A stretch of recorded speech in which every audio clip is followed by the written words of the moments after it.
Hello everyone, we're very nearly there, so now we're just going to add some finishing touches to our game to make it look nice. We're going to draw a background and then we're going to add some sounds too, so let's see how we can do that. So step 23 says to paint a background with some instructional information, so we can just take these ideas from here. It's a very rough sketch of like a river and some mountains in the background, and then we've got this text to add on there. So I'm going to show you how you do that. If you go back to your environment over here, so backgrounds, remember, in the bottom right of the screen, and you can just paint from there, and it'll paint the background. You don't need the first background over here anymore. Well, actually, to be fair, either one will do. Let's get rid of that second one and go back to our first one. And what we can do is we can design this background to look like it was before. So I think first thing we need to do is to fill with a blue color to act as the sort of water. Now I'm going to get a rectangle, and I'm going to draw to maximize the space here. Doesn't matter if I've got a little bit left over hanging over the screen. It gives me a blue background, and just make sure it's completely at the edge. I don't want to see any white borders. Okay, so next thing I'm going to do is I'm going to get the pen tool, or the paintbrush tool rather. I'm going to select quite a light green color and maybe make that pen tool a bit bigger. And I'm going to do an area of land over here. Oh, that's still not big enough. Much bigger. An area of land over here. And it doesn't matter if I go off the screen, it's not going to be shown. Off that drawing space area down there, rather. Okay, and that's enough space for the monkey. And then you could do a sort of variety of interlocking kind of mountainy areas in the background. So I'm doing this very roughly. You can spend a little bit more time on yours, sort of finessing the way you want it to look. Okay, and that one over there. And I'm going to change my pen color to a slightly darker green, and just changing that little dial at the bottom, and I maybe do something that goes off the screen over here and comes back and tucks behind that area of land over there. Okay, not great, but it will do for the purposes of showing you how to do this. Okay, quick. Okay, so now we need to add on some text, just the same as before. Select the text tool, position it somewhere you want it to go, and the message can be something similar to mine.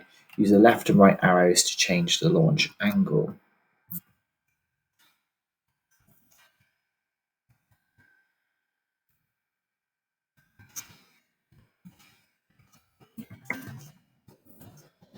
Just like before, I've made that error with the font color. So I'm just going to click and drag and select it. Oops, there we go. And change the font color into black. There we go. That's much more readable, legible. Right, so there we go. Click and drag that. Use the left and right arrows. This time my W. Fortunately, you can go and edit this afterwards to change the launch angle. And use the up and down arrows to change the launch speed. Put a little symbol in there actually to save a little bit of a space. Do it again.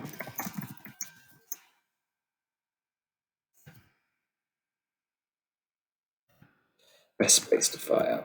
And just press enter to bring my cursor down. Exclamation mark.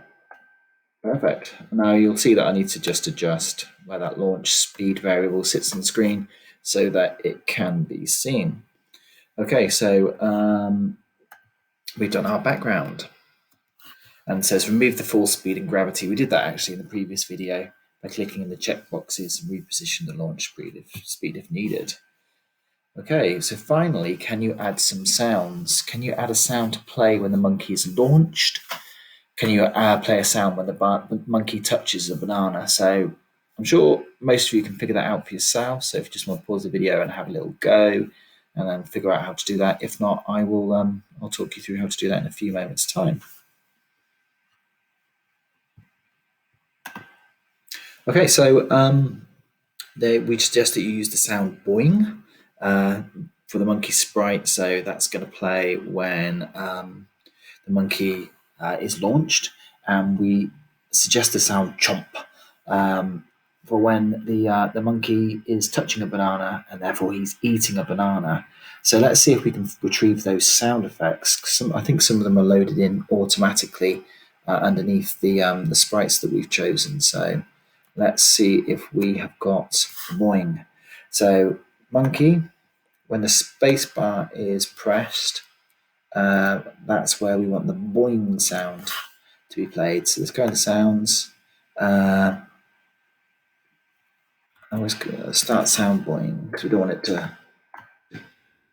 be chopped or clipped. Now we haven't got boing preloaded there, so I'm going to need to go to sounds. We need to choose a sound down here, and it was boing. There we go. Up to you which one you use. This one seems good enough for me. Right, so back to my monkey, back to the code, and we should have boing there. Now, in terms of sequence, it can sit anywhere in here. It's up to you because all these things are going to happen at the same time.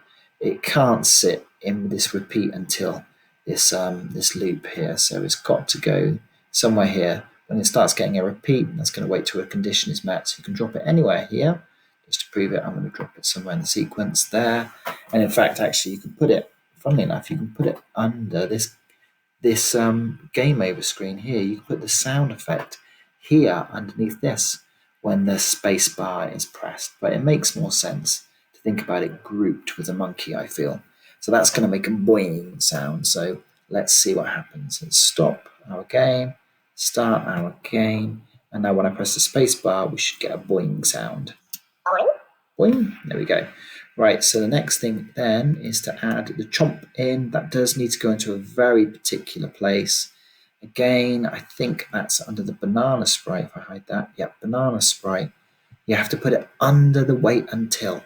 Must go in there because that's only going to act. It's only going to run when that condition has been met. So wait until the banana is touching the monkey, and then we can play that sound.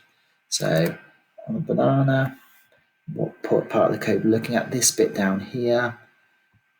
Play sound or start sound. Bite. Chomp.